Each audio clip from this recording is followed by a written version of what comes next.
ಸ್ನೇಹಿತರೆಲ್ಲರಿಗೂ ನಮಸ್ಕಾರ. ಸ್ನೇಹಿತರೆ, ನ್ಯಾಯಾಲಯಗಳು ಕೊಡುವ ತೀರ್ಪುಗಳು ಒಮ್ಮೊಮ್ಮೆ ಎಂಥ ಅನಾಹುತಗಳಿಗೆ ಕಾರಣ ಆಗ್ತವೆ ಅನ್ನೋದಕ್ಕೆ ಸ್ಪೇನ್ ಒಂದು ದೊಡ್ಡ ಎಕ್ಸಾಂಪಲ್ ಆಗಿ ಕಾಣ್ತಾ ಇದೆ. ಅಲ್ಲಿನ ಮೆಲ್ಲಲ್ಲ ಹಾಗೂ ಸೆಯಟಗಳನ್ನು ಪ್ರವೇಶ ಮಾಡುವ ಅಕ್ರಮ ವಲಸಿಗರನ್ನು ವಾಪಸ್ ಕಳಿಸುವ ಹಾಗಿಲ್ಲ ಅನ್ನೋ ಅಲ್ಲಿನ ನ್ಯಾಯಾಲಯದ ತೀರ್ಪು ಈಗ ಅಲ್ಲಿ ಒಂದು ದೊಡ್ಡ ಮಹಾ ವಲಸೆಯೊಂದಕ್ಕೆ ಕಾರಣ ಆಗ್ತಾ ಇದೆ. ಅದು ಕೂಡ ಸ್ಪೇನಿನ ರಾಜಕಾರಣದಲ್ಲಿ ಕೂಡ ಒಂದು ದೊಡ್ಡ ಅಲ್ಲೋಲ ಕಲ್ಲೋಲವನ್ನೇ ಉಂಟು ಮಾಡ್ತಾ ಇದೆ.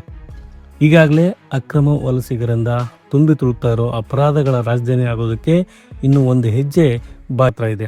ಈ ಉಳಿದುಕೊಂಡಿರೋ ಸ್ಪೇನ್ನಲ್ಲಿ ಈಗೇನಾಗ್ತಾ ಇದೆ, ಏನಿದು ಅಕ್ರಮ ವಲಸೆ, ಯಾಕಿಲ್ಲಿ ಅಷ್ಟೊಂದು ಜನ ದಿಢೀರಾಗಿ ಬರ್ತಾ ಇದ್ದಾರೆ, ಅವರೆಲ್ಲ ಯಾರು? ಬನ್ನಿ ಸ್ನೇಹಿತರೆ, ಈ ವಿಡಿಯೋದಲ್ಲಿ ಡೀಟೇಲ್ ಆಗಿ ನೋಡ್ತಾ ಹೋಗೋಣ. ನೀವು ನೋಡ್ತಾ ಇದ್ದೀರಾ inside story Kannada YouTube channel. ಸ್ನೇಹಿತರೆ, ಮೊನ್ನೆ ನಮ್ಮ ಕರ್ನಾಟಕದಲ್ಲಿ ಒಂದು ವಿಚಾರಣೆಗೆ ಒಂದು ಕೇಸ್ ಕೂಡ ಬಂತು ಹೈಕೋರ್ಟಲ್ಲಿ. ಆಗ ಅಕ್ರಮ ವಲಸಿಗರ ವಿಷಯದಲ್ಲಿ ನಮ್ಮ ಬೆಂಗಳೂರಿನ ಪೊಲೀಸರು ಒಂದು ಕೇಸನ್ನು ಕೂಡ ದಾಖಲು ಮಾಡಿದ ಪ್ರಕರಣ. ಆ ಬಗ್ಗೆ ನ್ಯಾಯಾಧೀಶರಾದ ಶ್ರೀ ನಾಗಪ್ರಸನ್ನ ಅವರು ಹೇಳಿದ ಮಾತುಗಳು ತುಂಬಾನೇ ಗಮನ ಕೂಡ ಸೆಳೆದಿದ್ವು. ಈ ಅಕ್ರಮ ವಲಸಿಗರು ಅನ್ನೋದು ಯಾವುದೇ ದೇಶಕ್ಕೂ ಒಂದು ಶಾಪ ಇದ್ದಾಗೆ. ಅವರಿಗೆ ಅಲ್ಲಿನ ವ್ಯವಸ್ಥೆಯ ಬೆಂಬಲ ಕೂಡ ಸಿಕ್ಬಿಟ್ರೆ ಅವರು ಆ ನೆಲದಲ್ಲಿ ನಾಯಿ ಕೊಡೆಗಳ ಹಾಗೆ ಎದ್ದು ನಿಲ್ತಾರೆ.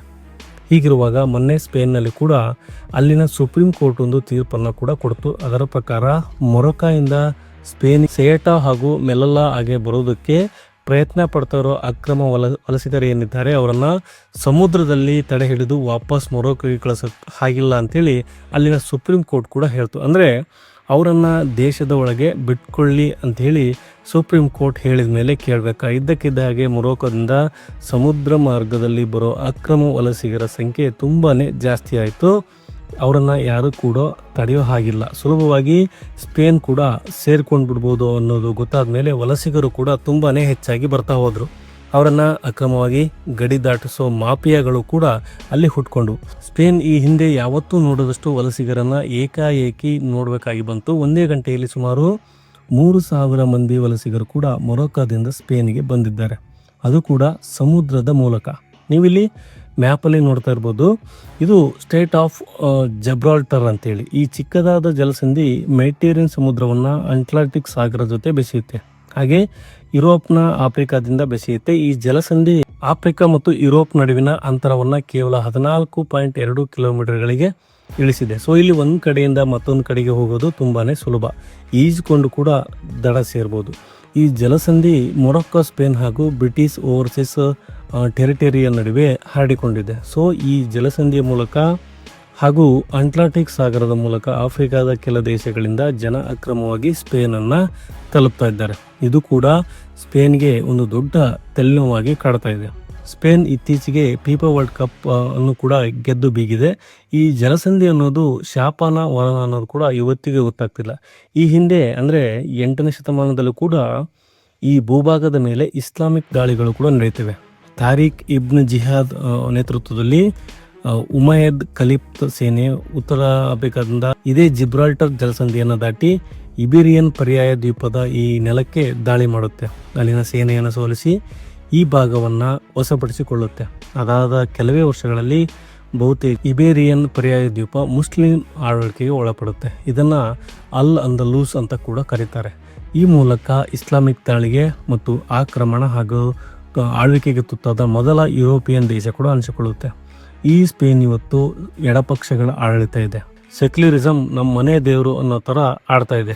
ಸ್ಪೇನ್ಗೆ ಇಸ್ರೇಲ್ ಕಂಡ್ರೆ ಆಗೋದಿಲ್ಲ. ಇನ್ನು ಈ ಸ್ಪೇನ್ ಹಿಂದಿನಿಂದ ಕೂಡ ಒಂಥರ ಅರಣ್ಯ ಕುಡ್ದರಾಗೆ ಇರುತ್ತೆ. ಸ್ಪೇನ್ ದೇಶ ಜರ್ಮನಿಯ ಬಗ್ಗೆ ಇವರಿಗೆ ಒಲವು ಸಿಂಪತಿ ಇದ್ರೂ ಕೂಡ ಸ್ಪೇನ್ ಮೊದಲ ಮಹಾಯುದ್ಧ ಹಾಗೂ 2ನೇ ಮಹಾಯುದ್ಧ ಸಂದರ್ಭದಲ್ಲಿ ತಟಸ್ಥವಾಗಿ ಉಳಿದುಕೊಂಡ್ಬಿಟ್ಟು ಇಂಥ ಸ್ಪೇನ್ಗೆ ಇವತ್ತು ಅಕ್ರಮ ವಲಸಿಗರೇ ಒಂದು ದೊಡ್ಡ ಸಮಸ್ಯೆಯಾಗಿ ಕಾಡ್ತಾ ಇದೆ.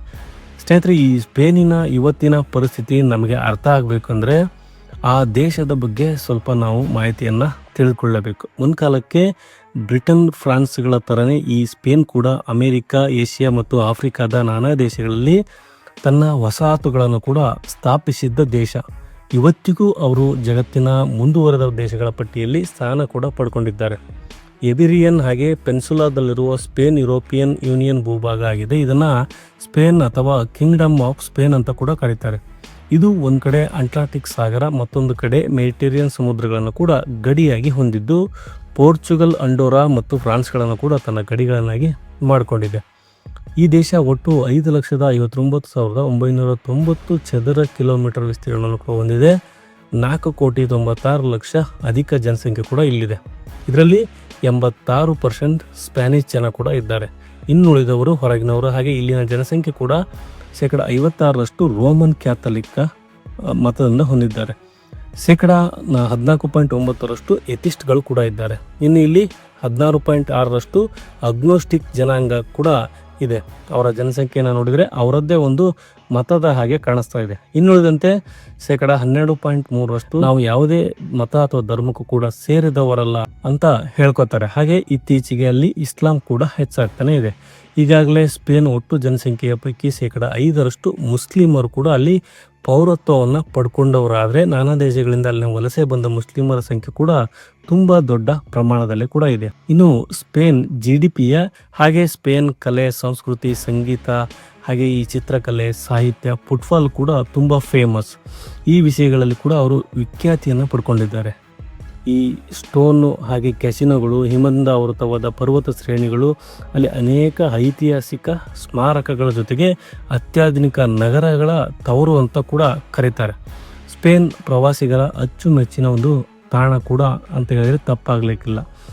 ದೀರ್ಘ ಇತಿಹಾಸವನ್ನು ಹೊಂದಿರುವ ಸ್ಪೇನ್ ಒಂದು ಕಡೆ ಪ್ರಾಚೀನ ಕಾಲದ ಅವಶೇಷಗಳನ್ನು ಕೂಡ ಹೊಂದಿದ್ರು, ಮತ್ತೊಂದು ಕಡೆ ಮಾಡರ್ನ್ ಸಿಟಿಗಳನ್ನು ಕೂಡ ಹೊಂದಿದೆ. ಹೀಗೆ ಐತಿಹಾಸಿಕವಾಗಿ, ಸಾಂಸ್ಕೃತಿಕವಾಗಿ, ರಾಜಕೀಯವಾಗಿ ಕೂಡ ಅತ್ಯಂತ ಮಹತ್ವವನ್ನು ಪಡ್ಕೊಂಡಿರೋ ಸ್ಪೇನ್ಗೆ ಈಗ ಕೆಲಸ ಮಾಡೋದಕ್ಕೆ ಜನ ಬೇಕು. ಅದು ಕಡಿಮೆ ಕೂಲಿಗೆ ಜನರ ಸಿಕ್ಕರೆ ಒಳ್ಳೆಯದು. ಆ ಜನ ಬಡ ದೇಶಗಳಿಂದ ಬಂದವರಾಗಿರಬೇಕು. ಅವರೇ ಆಫ್ರಿಕಾ ಮತ್ತು ಏಷ್ಯಾದ ದೇಶಗಳಿಂದ ಸ್ಪೇನ್ಗೆ ವಲಸೆ ಹೋದ ವಲಸಿಗ ಕಾರ್ಮಿಕರು. ಅಲ್ಲಿನ ಕಾರ್ಖಾನೆಗಳು, ಕೃಷಿ ಜಮೀನುಗಳು ಸೇರಿದಂತೆ ನಾನಾ ಕಡೆಗಳಲ್ಲಿ ಕೂಡ ಕೆಲಸ ಮಾಡೋದಕ್ಕೆ ಆಫ್ರಿಕಾ ಮೂಲದ ಸಾಕಷ್ಟು ಜನ ಕೂಡ ಅಲ್ಲಿಗೆ ಹೋದರು. ಮೊದಲು ಎಲ್ಲ ಚೆನ್ನಾಗೇ ಇತ್ತು. ಆದರೆ ಯಾವಾಗ ಈ ಅಕ್ರಮ ವಲಸಿಗರ ಸಂಖ್ಯೆಯಲ್ಲಿ ಹೆಚ್ಚಾಗ್ತಾ ಹೋಯಿತೋ ಅಪರಾಧ ಪ್ರಕರಣಗಳು ಕೂಡ ಹೆಚ್ಚಾಗ್ತಾನೆ ಹೋದವು. ಅಲ್ಲಿ ಮಾದಕ ಪದಾರ್ಥಗಳ ಸೇರಿದಂತೆ ಸಾಕಷ್ಟು ಸಮಸ್ಯೆಗಳಲ್ಲಿ ಶುರುವಾದವು. ಸ್ಪೇನ್ ನಿಧಾನಕ್ಕೆ ಎಚ್ಚೆತ್ತುಕೊಳ್ತಾ ಹೋಯಿತು. ಅಕ್ರಮ ವಲಸಿಗರನ್ನು ಸಾಕು ಅನ್ನೋ ಒಂದು ನಿರ್ಧಾರಕ್ಕೆ ಕೂಡ ಅವರು ಬಂದರು. ಈ ವಲಸಿಗರನ್ನು ತಡೆಯೋದಕ್ಕೆ ಪೊಲೀಸರ ನಿಯೋಜನೆ ಕೂಡ ಮಾಡಿತು. ಹಾಗೆ ಗಡಿಯಲ್ಲಿ ಸೇನೆಯನ್ನು ಕೂಡ ನಿಯೋಜನೆ ಮಾಡಲಾಯಿತು. ಇಷ್ಟಾದರೂ ಸ್ಪೇನ್ ವಲಸೆ ತಪ್ಪಲಿಲ್ಲ. ಜುಲೈ 31 ನಡೆದ ಸಾಮೂಹಿಕ ವಲಸೆ ಇಲ್ಲಿ ಸಾವಿರಾರು ಮಂದಿ ಒಂದೇ ಬಾರಿಗೆ ಸ್ಪೇನನ್ನು ನುಗ್ಗಿದ್ದಾರೆ. ಕೆಲವರು ಸಮುದ್ರದಲ್ಲಿ ಈಜ್ಕೊಂಡು ಬಂದು ಸ್ಪೇನನ್ನು ಸೇರಿಕೊಂಡ್ರೆ, ಮತ್ತು ಕೆಲವರು ರಬ್ಬರ್ ಬೋಟ್ಗಳ ಮೂಲಕ ಬಂದು ಯುರೋಪ್ನ ತಲುಪಿದ್ದಾರೆ. ಆದರೆ ಇಲ್ಲಿ ನಾವು ಗಮನಿಸಬೇಕಾದ ಅಂಶ ಏನು ಗೊತ್ತಾ? ಹೀಗೆ ಸಮುದ್ರವನ್ನು ಈಜ್ತಾ ಇದ್ದಾರಲ್ಲ, ಇದು ಸ್ಟೇಟ್ ಆಫ್ ಜಬ್ರಾಲ್ಟರ್ ಅಲ್ಲ, ಬದಲಿಗೆ ಆಫ್ರಿಕಾದಲ್ಲಿರುವ ಸ್ಪೇನ್ಗೆ ಸೇರಿದ ಭೂಭಾಗ. ಇದರ ಹೆಸರೇ ಸಿಯೋಟಾ. ನೀವಿಲ್ಲಿ ಮ್ಯಾಪಲ್ಲಿ ನೋಡ್ತಾ ಇದ್ದೀರಲ್ಲ, ಇದು ಸಿಯೋಟಾ. ಇದು ಸ್ಪೇನ್ ಆಟೋನಮಸ್ ಸಿಟಿ ಆಗಿದ್ದು, ಒಂದು ಕಡೆ ಮೊರಾಕೊ, ಮತ್ತೊಂದು ಕಡೆ ಮೆಡಿಟೇರಿಯನ್ ಸಮುದ್ರ, ಇನ್ನೊಂದು ಕಡೆ ಅಟ್ಲಾಂಟಿಕ್ ಸಾಗರ ಗಡಿಯನ್ನು ಕೂಡ ಹೊಂದಿದೆ. ಇದು European economic zone special territorial member ಕೂಡ ಆಗಿದ್ದು ಉತ್ತರ ಆಫ್ರಿಕಾ ಖಂಡಕ್ಕೆ ಸೇರಿಕೊಂಡಿದೆ. ಈ ನಗರ ಈ ಹಿಂದೆ ಸಿಯೋಟೆಗೆ ಸಾವಿರಾರು ವರ್ಷಗಳ ಕೂಡ ಇತಿಹಾಸ ಇದೆ. ಗ್ರೀಕ್, ರೋಮನ್ ಹಾಗೆ ಉಮಯದ್ ಬನು ಸಾಮ್ರಾಜ್ಯಗಳು ಕೂಡ ಇಲ್ಲಿ ಆಳ್ವಿಕೆಯನ್ನು ಮಾಡಿವೆ. 1415ರಲ್ಲಿ ಈ ಪ್ರದೇಶವನ್ನು ಪೋರ್ಚುಗೀಸರು ವಶಪಡಿಸಿಕೊಂಡಿದ್ರು. 1468ರಲ್ಲಿ ಈ ಸಿಯೋಟಾ ಸ್ಪೇನ್ಗೆ ಅಂಕೆಗೆ ಕೂಡ ಸಿಕ್ತು. ಅಲ್ಲಿಂದ ಇಲ್ಲಿವರೆಗೂ ಕೂಡ ಈ ಪ್ರದೇಶ ಸ್ಪೇನ್ ಹಿಡಿತದಲ್ಲೇ ಇದೆ. ಮೊರಾಕೊ ಜೊತೆ ಇದು ಗಡಿಯನ್ನು ಕೂಡ ಹಂಚಿಕೊಂಡುವುದರಿಂದ ಈ ಪ್ರದೇಶ ಉತ್ತರ ಭಾಗದಲ್ಲಿ ಇರುವುದರಿಂದ ಅಲ್ಲಿನ ಅಕ್ರಮ ವಲಸಿಗರು ಸುಲಭವಾಗಿ ಬರ್ತಾರೆ. ಒಮ್ಮೆ ಸಿಯೋಟಾಗೆ ಬಂದುಬಿಟ್ರೆ ಅವರು ಯುರೋಪ್ಗೆ ಬಂದಂತೆ ಆಗುತ್ತೆ. ಇಲ್ಲಿ ಕೆಲ ಅಕ್ರಮ ವಲಸಿಗರು ಸ್ಪೇನ್ ಬಲವಂತವಾಗಿ ಹೊರಗೆ ಕಳಿಸುತ್ತೆ. ಆದರೆ ಇನ್ನಷ್ಟು ಮಂದಿಯನ್ನು ಅವರು ಸ್ಪೇನ್ಗೆ ಕರೆಸಿಕೊಳ್ತಾರೆ. ಸೊ ಮೊದಲು ಸೆವೆಟಾಗೆ ಹೋಗ್ಬಿಟ್ರೆ ಬಳಿಕ ಸ್ಪೇನ್ಗೆ ಹೋಗ್ಬೋದು ಅನ್ನೋ ಲೆಕ್ಕಾಚಾರ ಕೂಡ ಆಫ್ರಿಕಾದ ಸಾಕಷ್ಟು ದೇಶಗಳಲ್ಲಿನ ಜನರಲ್ಲಿ ಕೂಡ ಇದೆ. ಹೀಗಾಗಿನೇ ಅವರು ಮೊರಾಕೊ ಮೂಲಕ ಸೆವೋಟಾ ಸೇರೋದಕ್ಕೆ ಪ್ರಯತ್ನವನ್ನು ಪಡ್ತಾನೆ ಇರ್ತಾರೆ. ಇನ್ನು ಈ ಹಿಂದೆ 2021 ಕೂಡ ಇದೇ ಥರದ ಒಂದು ದೊಡ್ಡ ಒಂದು ಅಕ್ರಮ ವಲಸೆಯನ್ನು ಕೂಡ ನಡೀತು. ಅವತ್ತಿಗೆ ಸ್ಪೇನ್ ಜೊತೆ ಉಂಟಾದ ಮನಸ್ತಾಪದಿಂದ ಮೊರಾಕೊ ಹಾಗೆ ಸೆಯೋಟಾ ಬಳಿಯಲ್ಲಿನ ತನ್ನ ಬಾರ್ಡರ್ ಸೆಕ್ಯೂರಿಟಿಯನ್ನು ಸ್ವಲ್ಪ ಮಟ್ಟಿಗೆ ಸಡಿಲಗೊಳಿಸ್ತು. ಆಗ ಕೇವಲ 2 ದಿನಗಳಲ್ಲಿ ಸಾವಿರಾರು ಮಂದಿ ಮೊರಾಕೊ ಗಡಿಯ ಮೂಲಕ ಸೆಯೋಟಾಗೆ ಬಂದುಬಿಟ್ರು. ಆಗ ಬಂದವರಲ್ಲಿ ಎಲ್ಲರೂ ಕೂಡ ಮೊರಾಕೋದವರೇ ಆಗಿರಲಿಲ್ಲ, ಬದಲಾಗಿ ಮಾಲಿ ಹಾಗೆ ಮರಿಟೇನಿಯಾ ಸೇರಿದ ಹಾಗೆ ಯಾವೆಲ್ಲ ಆಫ್ರಿಕಾದ ದೇಶಗಳ ಜನ ಯುರೋಪ್ಗೆ ವಲಸೆ ಹೋಗಿ ಬದುಕುಗಳನ್ನು ಕಟ್ಕೋಬೇಕು ಅಂತ ಅಂದ್ಕೊಂಡಿದ್ರೋ ಅವರೆಲ್ಲ ಮೊರಾಕೋಗೆ ಬಂದು ಅಲ್ಲಿನ ಸ್ಪೇನ್ ಗಡಿಯನ್ನು ಕೂಡ ದಾಟ್ತಾರೆ. ಕಳೆದ ಕೆಲ ವರ್ಷಗಳಿಂದ ಪ್ರತಿನಿತ್ಯ 300 ಮಂದಿ ಸಮುದ್ರದಲ್ಲಿ ಈಜ್ಕೊಂಡು ಸೇಟಾ ತಲುಪುತ್ತಿದ್ದಾರೆ ಅಂತ ಅಲ್ಲಿನ ಆಡಳಿತ ಹೇಳ್ತಾ ಇದೆ. ಇನ್ನು ಇಲ್ಲಿ ಮೊರಕ್ಕೋ ಜೊತೆ ನೇರವಾಗಿ ಭೂಗಡಿಯನ್ನ ಸೇಟಾ ಹಂಚಿಕೊಂಡ್ರು ಕೂಡ ಆ ಗಡಿಯಲ್ಲಿ ಮೊರಕ್ಕೋದ ಸೇನೆ ಮತ್ತು ಸ್ಪೇನ್ ಭದ್ರತಾ ಪಡೆಗಳು ನಿಂತಿರುವುದರಿಂದ ಅಲ್ಲಿ ನೇರವಾಗಿ ಭೂಮಾರ್ಗದ ಮೂಲಕ ಗಡಿ ದಾಟುವುದಕ್ಕೆ ಆಗುವುದಿಲ್ಲ. ಹಾಗಾಗಿ ಈ ವಲಸಿಗರು ರಬ್ಬರ್ ಬೋಟ್ಗಳ ಮೂಲಕ ಸಮುದ್ರದಲ್ಲಿ ಬಂದು ಈ ಸಿಯೇಟಾ ಹಾಗೆ ಮೆಲಿಲಾ ನಗರಗಳಲ್ಲಿ ತಲುಪ್ತಾ ಇದ್ದಾರೆ. ಮೊನ್ನೆ ಸುಪ್ರೀಂ ಕೋರ್ಟ್ ಹಾಗೆ ಬರುವ ವಲಸಿಗರನ್ನು ವಾಪಸ್ ಮೊರಕ್ಕೋಗೆ ಕಳಿಸುವ ಹಾಗಿಲ್ಲ, ಅದು ಮಾನವ ಹಕ್ಕುಗಳ ಉಲ್ಲಂಘನೆ ಅಂತ ಹೇಳಿದ ಮೇಲೆ ಇನ್ನು ವಲಸಿಗರ ಸಂಖ್ಯೆ ಇನ್ನಷ್ಟು ಹೆಚ್ಚಾಗ್ತಾ ಹೋಗ್ತು. ಒಂದು ದಿನ 2,000-3,000 ಜನ ಸಿಯೇಟಾಗೆ ಬಂದು ತಲುಪ್ತಿದ್ದಾರೆ. ಅವರನ್ನು ಹಿಂದಕ್ಕೆ ಕಳಿಸುವ ಹಾಗಿಲ್ಲ, ಇನ್ನು ಒಳಗೆ ಇಟ್ಕೊಳ್ಳುವ ಹಾಗೇನೂ ಇಲ್ಲ.